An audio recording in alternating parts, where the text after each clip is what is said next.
Regensburg is a city of enormous historical and cultural value, dating back from Roman times through the medieval ages, the imperial, the Holy Roman Empire, until today.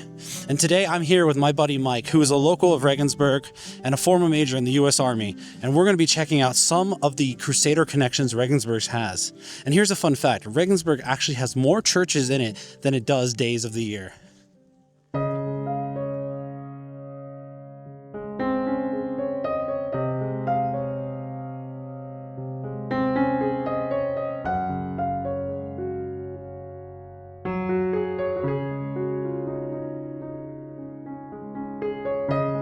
Today the bridge is full of life, but in 1189, this is the bridge Barbarossa used with the imperial forces to cross over heading east towards the Holy Land. It's hard for us to imagine today, but try to picture yourself back in 1189 as a farmer or peasant.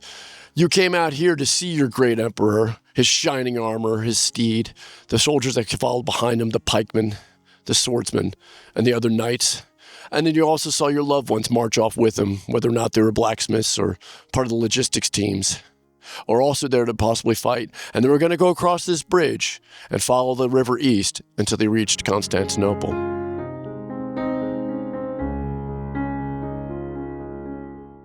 This river right here, the Danube, otherwise in German known as the Donau, was the highway of Barbarossa's crusading army.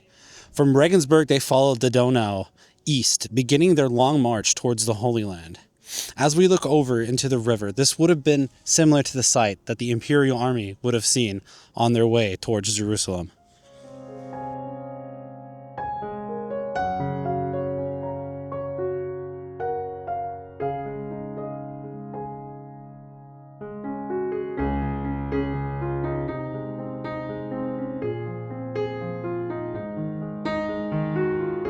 Here's a fun fact: the Steinerne Brücke that we're currently on actually has Roman origins, because Regensburg isn't just a medieval city.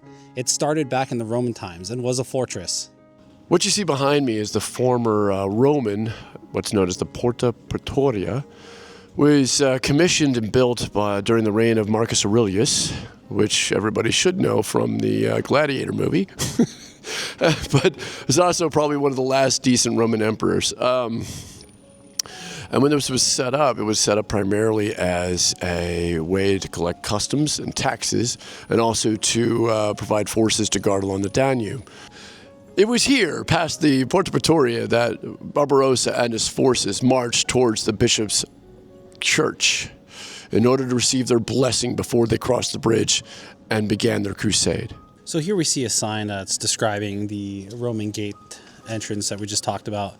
And here in the yellow line outline, you can see where the old Roman fort was within the current city of Regensburg. So over here we have the cathedral, or otherwise known as the Dome.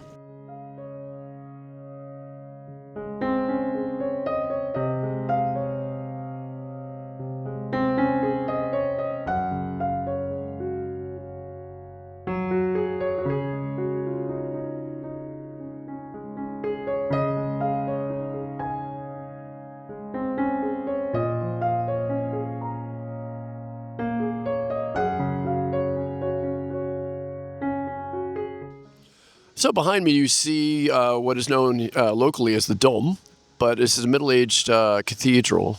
At the time, though, it wasn't actually here. What was here before was the bishop's church. And the bishop was primarily the source of news and knowledge when it came to anything to do with the Crusades. It might be hard to imagine today, but imagine the crusading army following Emperor Barbarossa as he passes the bishop's church, receiving his blessing, heading towards the Steinerne Brücke to cross it and head towards the east.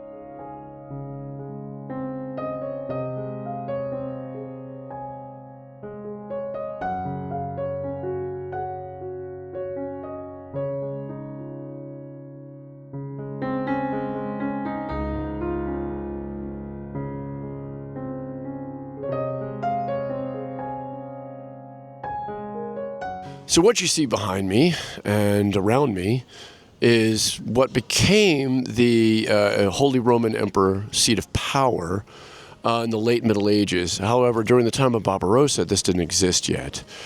It's unknown whether or not he managed to march past here, but as you can see, this has a good bit of history to it as well. It was the seat of administrative power back at the time. Can you tell me a little bit about what it became later? Because from my understanding, in the 1600s, the emperor didn't always attend the Reichstag as it was known anymore. He sent dietaries to talk in his name, and the actual local lord, von Thun in Texas, was that imperial lord to host the Reichstag. Yeah, you are correct. In many ways, that would be the representative of the Holy Seat while here, but he also was known to actually stay 2-3 years at a time, or the Holy Roman Emperor, whoever it might be, and then move on to another part of his imperial diet. And this is how he kept his seat in power, and how the Holy Roman Emperor survived as long as it did. Oh yes, what I'm referring to actually is though, like in Nuremberg, for example, there you have more of a, not permanent seat because it never was permanent, but more of a established seat where the emperor would go often. Regensburg became later in the late 1600s the Reichstag location, and the emperor wouldn't always attend the Reichstag is what I was talking about. Okay. Yeah, that is absolutely true, but I think you know a little bit more than I do on that subject. So it's exactly. Yeah. Other than that, I can't give you much, but the inside is incredible. The level of detail that they did to fill the interior with wealth and craftsmanship is incredible. So I'm going to show you guys the inside of the town hall in another video, but if you look at those windows where the Christmas tree currently is, that is where the Imperial Reichstag would have been held. And if you're in Regensburg, do not miss this spot. This is a absolute must tour to take. Regensburg was a major political center during the time of the Holy Roman Empire, during Barbarossa's reign.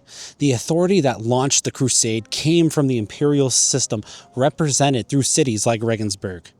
In May 1189, the Imperial German Army gathered here in Regensburg before they started their march towards the Holy Land. And that is the connection Regensburg has to the Third Crusade, a city that is now in Bavaria in Germany. What you see here is what is known now, and may have been known then, as the Heideplatz. It's one of the oldest spaces in Regensburg where the public could come and meet. It is thought that Barbarossa called together his crusade starting in this Platz with the bishop's help. Everybody in the city would have attended. Everybody would have been here in essence. However, in 1189, when Barbarossa crossed this very bridge right here, little did he know he would never return. That's because in 1190, he drowned in Turkey while on his way to the crusading lands, on his way to the Holy Land.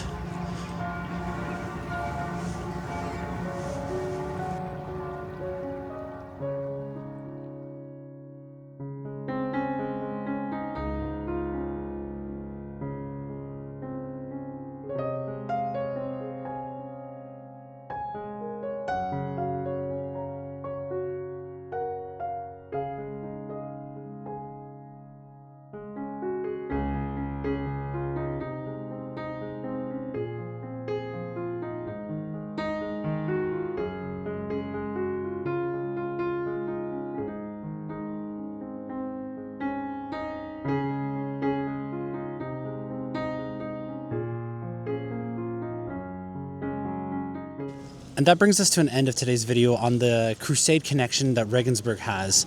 If you enjoyed this video, make sure you stick around, subscribe, because we've got some more videos coming out in Regensburg with my buddy Mike here, who's a historian who would definitely like to tell some stories about that. We got some pretty cool stuff. I think that's, it'll definitely get, we'll definitely get better.